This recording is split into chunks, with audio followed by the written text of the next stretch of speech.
You're listening to the Aesthetically Speaking podcast, presented by Nextech. Hey guys, welcome back to the Aesthetically Speaking podcast, presented by Nextech. My name is Tyler Terry, and I'm your host. And today we're coming to you live from the Medical Spa Show in beautiful Las Vegas, Nevada. Today, I have a special guest. His name is Max Baybak. He is the Chief Strategy Officer for Influx Marketing. Max is also somebody that I've always looked up to, and he's actually a good friend of mine. To me, he's a legend in this industry. He would probably get bashful and say, no, but honestly, one of the coolest guys you'd meet and somebody that you should get to know. Max, welcome to the podcast. Thank you, Tyler. You're too kind. I'm excited to do this. Yeah, me too. All right, so tell us a little bit about yourself. Well, so as you said, Max Baybak, one of the co-founders of Influx Marketing. My title's changed over the years. At some iteration, it was Chief Strategy. I felt like it wasn't attached enough to action.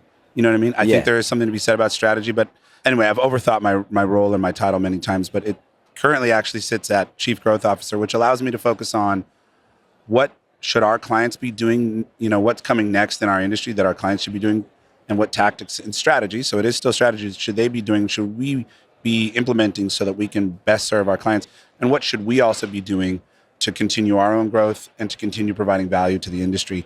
So I spend the majority of my time, which is a very nice place to be, that I'm at the point where I can spend my time doing that in our company today. We've been in business for a little over 10 years now. Wow. Been in aesthetics. Thank you so much. Yeah, no, we're proud of what we've built, but at the same time, I'm always looking at what's next. Yeah. Been in marketing for 16, 17 years, been in aesthetics for 13 of those. Wow. Kind of accidentally fell into it and then just sort of kept going with the momentum of started with plastic surgeons. Now it's pretty even mix of med spa and plastic surgeon. Of course, that includes a host of clients who are both surgeon and have a big non-surgical component. And then maybe 5% of our clientele are cash pay and other medical specialties. But the common thread is that they're all cash pay medical practices. Yeah. So how did you accidentally fall into it? Myself and my business partners worked in another agency that did aesthetics, among other things, but aesthetics was one of their focuses. So I guess that part wasn't so accidental, but we went off to go start our own agency and to do something totally different. We didn't think we were going to continue to pursue aesthetics. So our first client was DirecTV. We were doing social media. Really interesting because it was the early days of social media, 2014.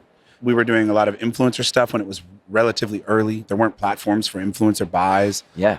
Pulling our hair out, trying to get internet personalities to abide by contracts and do posts and things like that. And over time, we had people who came to us. The aesthetics kind of came back to us.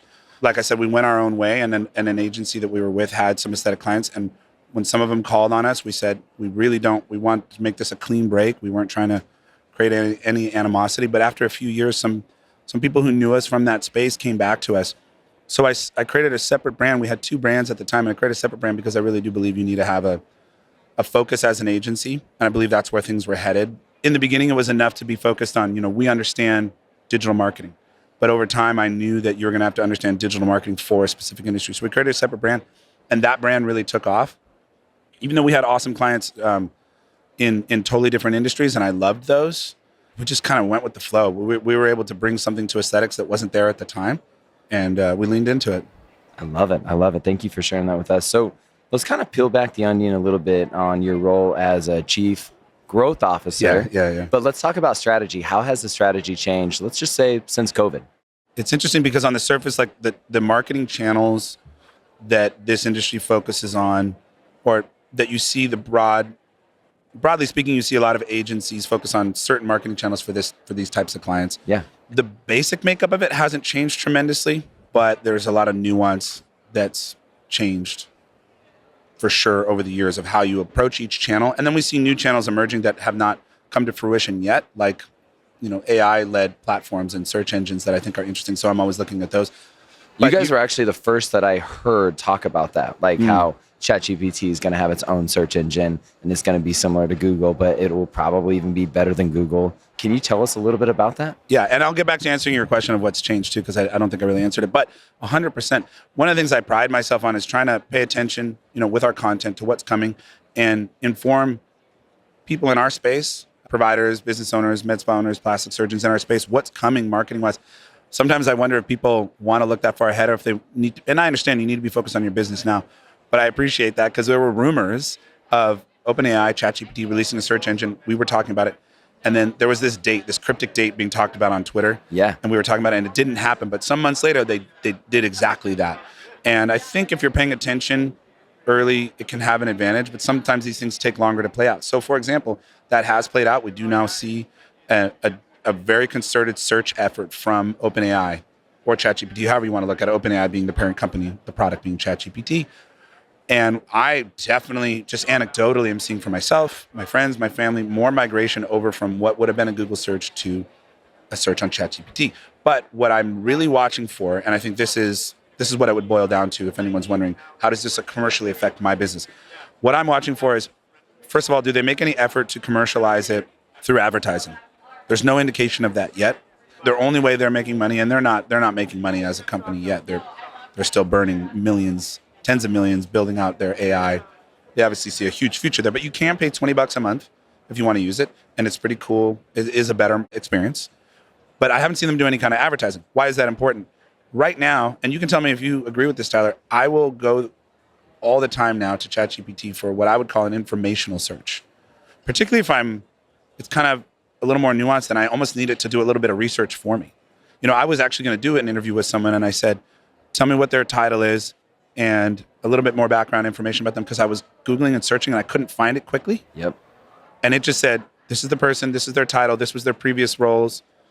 Probably took a bunch of it from LinkedIn, but some of it was from other places. And it just was like, great. It just saved me probably 10 minutes. Yep. And it did it in 10 seconds. Yep. To come back to how does this affect businesses, or what do we watch for to see how it actually commercially impacts our clients and people in the space? You have, and my business partner, Adam, will refer to this all the time. I think I kind of stole this from him, like informational searches or transactional searches. And I like that breakup. It's a clean, neat way to mentally organize it. So what you and I are basically saying is that the commercial searches, we don't go to ChatGPT for. If I need to find a doctor, if I need to find a restaurant, the experience is not there yet. It doesn't make sense yet to do that. Now, you can ask ChatGPT, what is the best med spa near me? Actually, I'll tell you a cool story. We got a sale of a new client who found us through ChatGPT. Really? Yes. So that is an indication that, and I was actually going to make some content about this. It just happened a few weeks ago. It's our second, I think, or third lead that came where the client said, yeah, I asked ChatGPT, what's the best marketing agency for aesthetic practices or med spas? Or it might have been a plastic surgeon. And we got 2 leads on it so far from that medium or from that channel, and we got a sale. Wow, congrats. That's huge. I think it's absolutely huge. I think it's a little bit maybe more niche where it is almost an informational search. Like they're asking it to do the research a little bit. Hey, who's the best? And I don't want to dig around on Google search results page. I will tell you, we're not doing anything than our normal SEO to show up there. Wow. We didn't, people say, how do you show up on ChatGPT? All I can say to date is that the things that you do for SEO historically and for Google do tend to translate, but with less predictability, because it's not the same search results every time where you have, you can hold the number 1 position for some period of time on Google predictably. That's not the case here. But it'll be very personalized to exactly what words the person put in and who they are. But that, I believe, is huge. However, for something with a little bit more broad consumer appeal, like a med spa, you can search it and it'll give you results, and they'll change. You could try 5 times and you'll see slightly different results, and it'll give you links to different med spas that it's recommending. But I don't know that that's how people are searching yet. And I think if they change that user interface to make it more conducive to a consumer commercialized search, or if they bring in some sort of sponsorship opportunity where you can be there, I think it's going to be big trouble for Google. I do too. I would go there just because I live on that. Like it's an app that I actually go to every other day, if not daily now.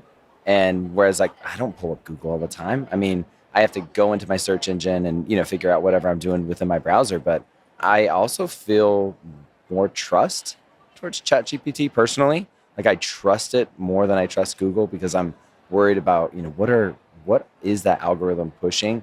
Is it being paid for? And I don't know, maybe it is, and one day we'll be with ChatGPT, but we'll find out. But I think when they make the switch, at least for me, that's where I'll be going to ask which restaurant I should go to and get the directions.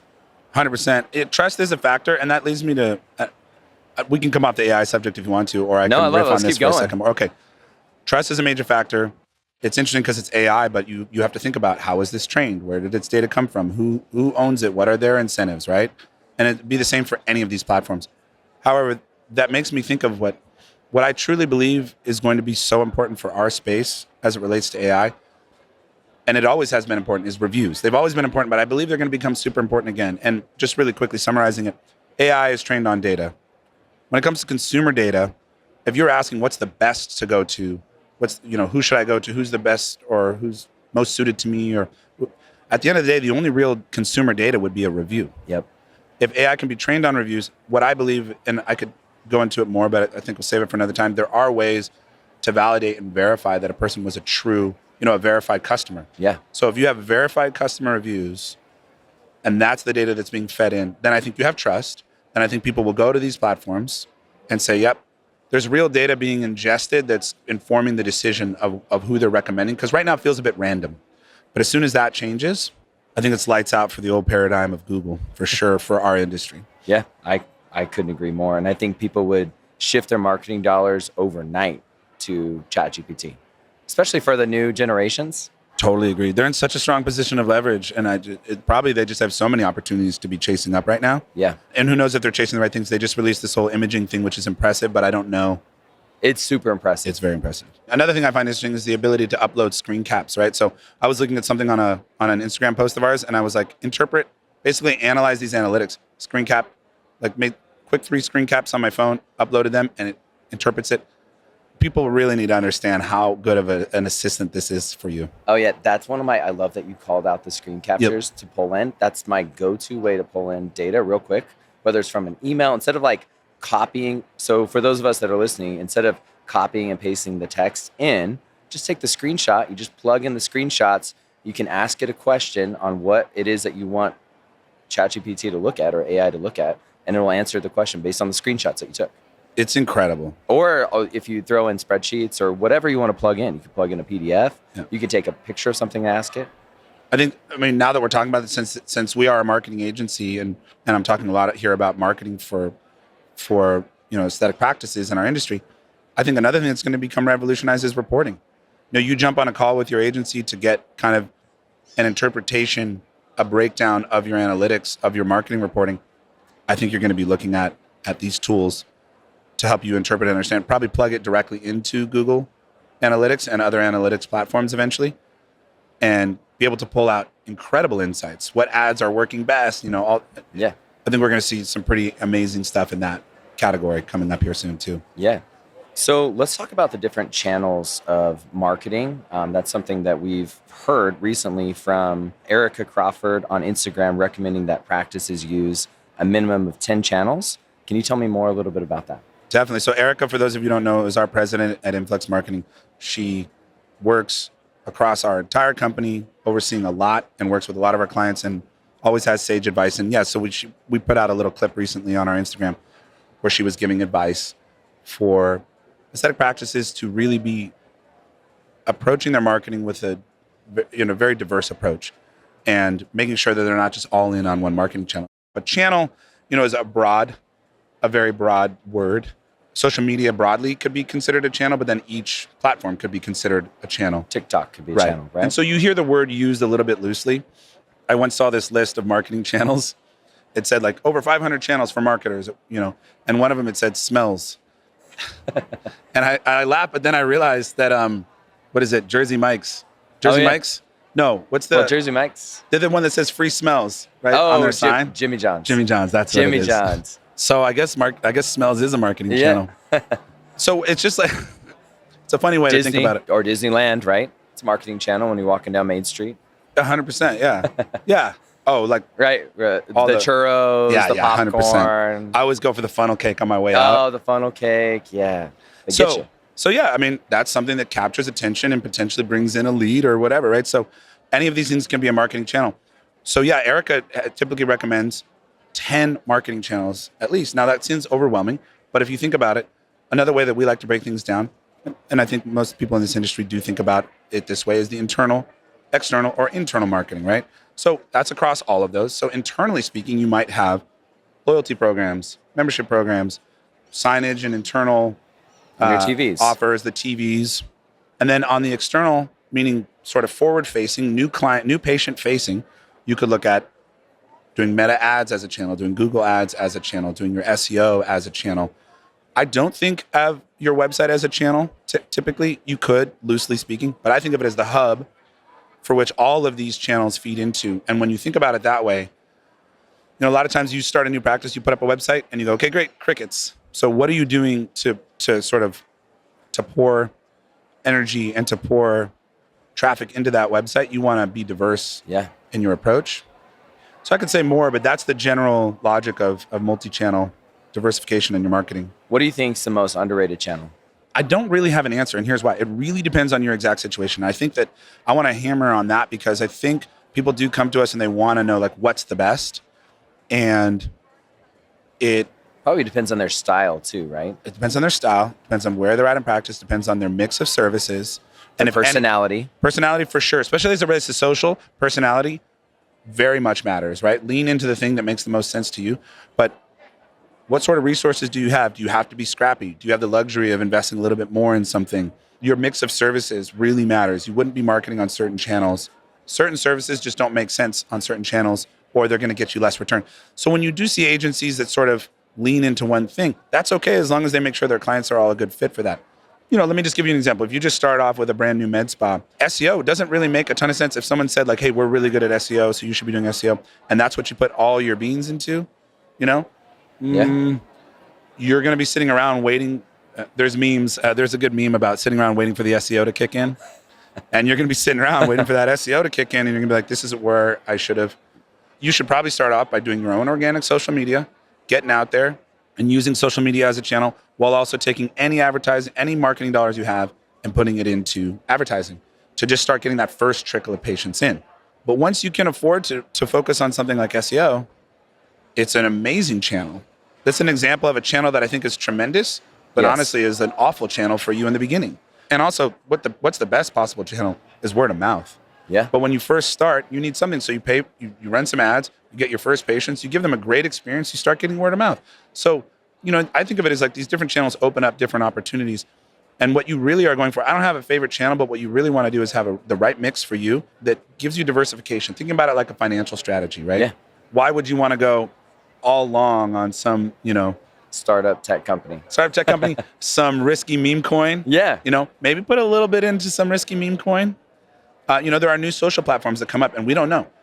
They could blow up. So maybe, dip a little toe in that water, but don't go all in on it, so to speak. There are ways to to apply the analogy of financial diversification and financial strategy to marketing, because what is it? It is investment. Mm-hmm. Marketing is putting out dollars, needing to get a return. So you can think about it exactly the same. Something that my dad always used to teach me when it came to investment is invest in what you know. Mm. And so when you talk about personality, I agree with that wholeheartedly. Some people feel really uncomfortable going into certain channels.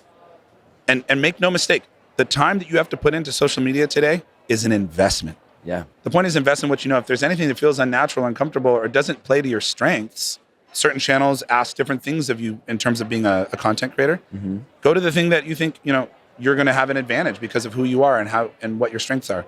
So I could go on forever, but I don't have like an underrated or favorite channel. It's really about trying to find a mix that really suits you and gives you a little bit of a fallback plan while taking on a little bit of risk and a little bit of like, we know this is always going to work and get us new patients, and bring that all together. Well, that's perfect. That's exactly the answer that I was looking for, because it relates to everybody and everybody could take a page out of that book. So just shifting gears a little bit, I want to talk about different generations. How do you think about marketing to different ages of patients?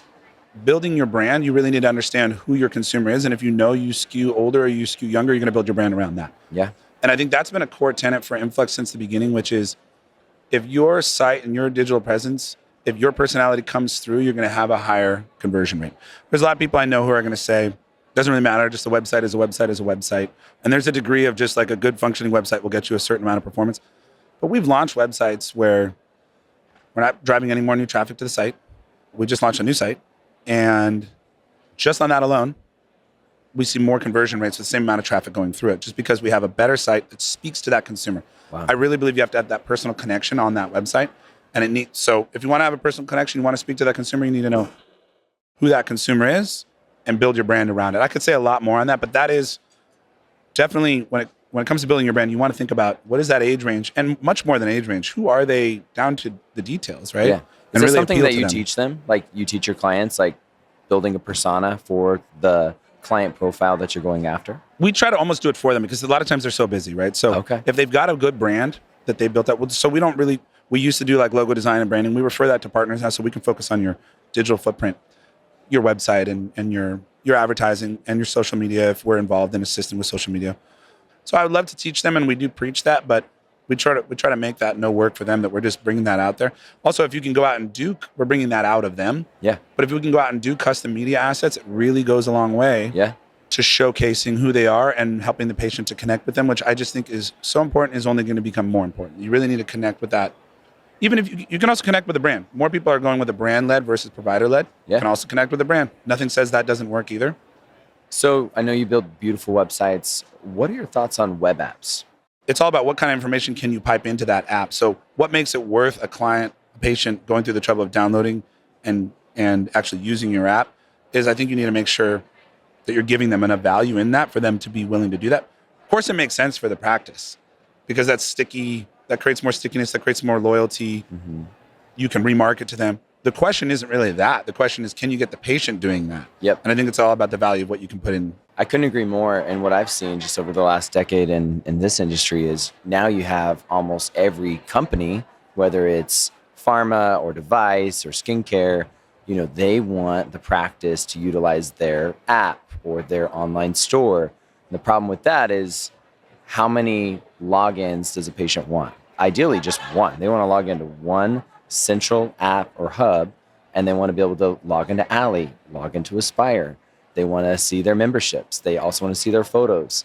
They want to do all the things, and they need it to be convenient. But there's a limit to how many apps patients are going to download, and that's the problem. Completely agreed. And that's what's nice about the open web and Google. You don't even remember the website. You type in what you vaguely remember, you get to it. Yeah.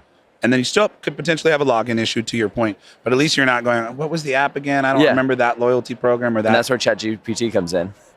Tell me how to find this. Oh, that's what it was. Yeah. And I mean, it could come in even more significant ways to consolidate all these things and just go pull it out of, it could be the hub that connects all these things together. How many points do I have in this reward program? If you sort of opened up access for it to everything, which I think will happen. Oh, wow. No, that's cool. But it's too fragmented. I totally agree. And you brought up the companies, the manufacturers of these products, all trying to get into the patient's pocket a little bit as well, and or onto the phone, adds more to that fragmented experience. We need to bring the silos down and get rid of the silos. And this is just creating silos. That's all that it's doing. And sure, I understand again why the manufacturers, why industry wants to each do their own thing. But at the end of the day, the patient will win. Yep. The patient experience, the best patient experience, it's slowly but surely, people are just going to have to learn, and the patient will get what is best for them, and that will be these silos broken down.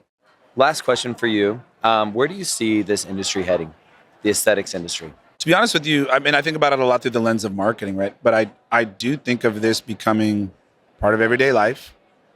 That might mean different things for different people. We see emerging of wellness and aesthetics within a lot of our clients that are in the non-surgical, focused on non-surgicals, where they have a lot of wellness components. I'm sure you see this too, right? Oh, that trend, right? I think we even talked about that recently. Yeah. I mean, everyone's offering semaglutide. So true. But even for all the weight loss stuff, we saw a lot of practices taking a holistic approach to aesthetics and wellness all under one roof. It's been fascinating, even in my 12, 13 years in this space, seeing it go from my friends. None of my friends did any of these procedures. They didn't really even know about it. I think it's going to become relatively commonplace to visit a practice or a healthcare location that's going to offer these aesthetic services as well as other wellness services. And I think the marketing for it is going to dramatically change too. It already is. I think the playing field is going to become relatively leveled. We actually just recently Eric and I did the podcast for AmSpa with Alex, which was awesome to be on as his guests. And we were talking about how this playing field is going to become leveled marketing wise.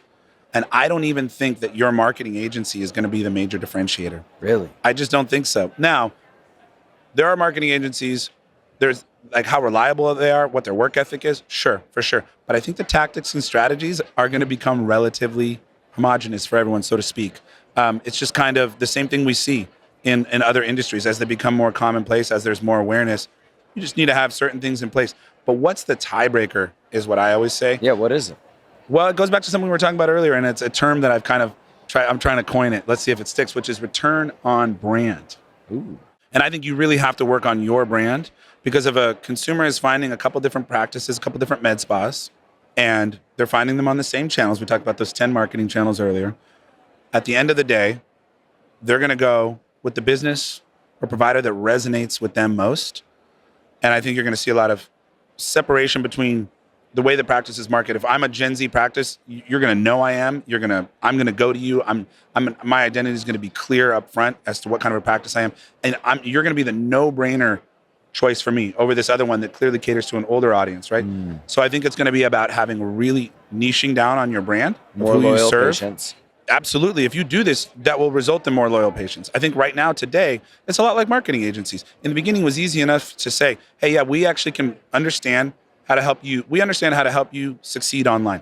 And people were saying, what's the internet? So that was enough, right? Yeah. Now, that's not enough. That's not a differentiator anymore. The internet's, that's come and gone as far as a shift in the way that we did things. It's a part of our lives. Now, what do you know about MySpace? Not the platform MySpace. What do you know about my industry? We were talking about MySpace earlier. What do you know about my industry that will give me an advantage? How can you help me specifically with my exact problems to give me an advantage as an agency? So that's why I do think you have to have a real specialty and a real focus. And I think the same will be true here, where maybe it's just that you know the needs of a certain demographic. I'm not saying you have to specialize only in one procedure or something like that, but you really understand, you really focus on a certain type of consumers' problems, and you market really specific to those. So that's what I think is we're going to see more clear separation in that way. And I think we're going to see that your brand is going to be the tiebreaker, if that makes sense. And that includes what you put out on your social content. It's by no means just your website. I love that. Your brand is going to be the tiebreaker. Yeah. And if you think of that right there, if that is the common denominator in all that you do, you're going to focus on brand. Yeah, 100%. Because that's the differentiator. All right, last thing. You have a podcast. What is it called and where can we find it? It's called Next Level Practices. You can find it on our website, influxmarketing.com.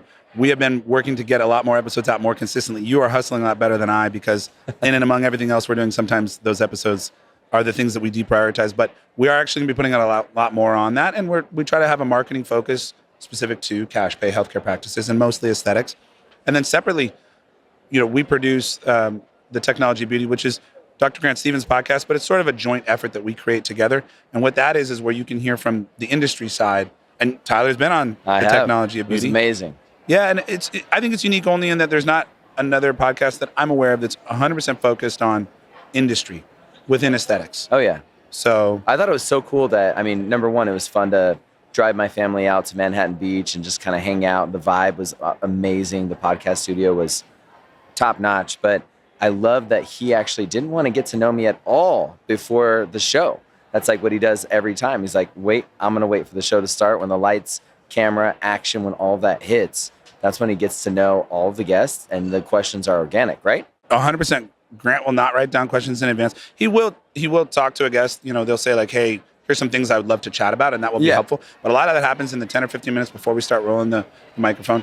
And then he takes the approach of really wanting to get to know the guest, which is cool. You and I like what we just did here. We know each other, and we'll sit and we'll chat about kind of what's coming, technology. He will do that in the second half, but the first half is really get to know you, which, wasn't really planned. It was just the way the podcast started to take shape. And what's cool about that is like I sort of feel like we're documenting the aesthetic industry. Yeah, that's true. And we're getting kind to know of a time capsule a little bit. Yeah, we're getting to know all the players in the space. But there's just different people that you start to see these certain names come back up doing innovative, cool things. And we've had them back on the show several times. We've also had the CEOs of all the biggest companies, many others. We've got over 150 episodes. Oh, yeah, Bob Radigan, he's awesome. Bob's super cool. And he's coming in the studio again soon. He came on during pandemic remote, so he's going to come in the studio again soon. So anyway, that's a fun episode. That's a fun podcast if you're interested in kind of hearing, because we talk a lot about sort of what are the innovations, things that are in FDA, that are in clinical trials now, that are working towards FDA approval or just being commercialized. And if you're running a practice where you want to be kind of ahead of the curve on those things and understand the thought process behind these like kind of new innovations that are coming to market.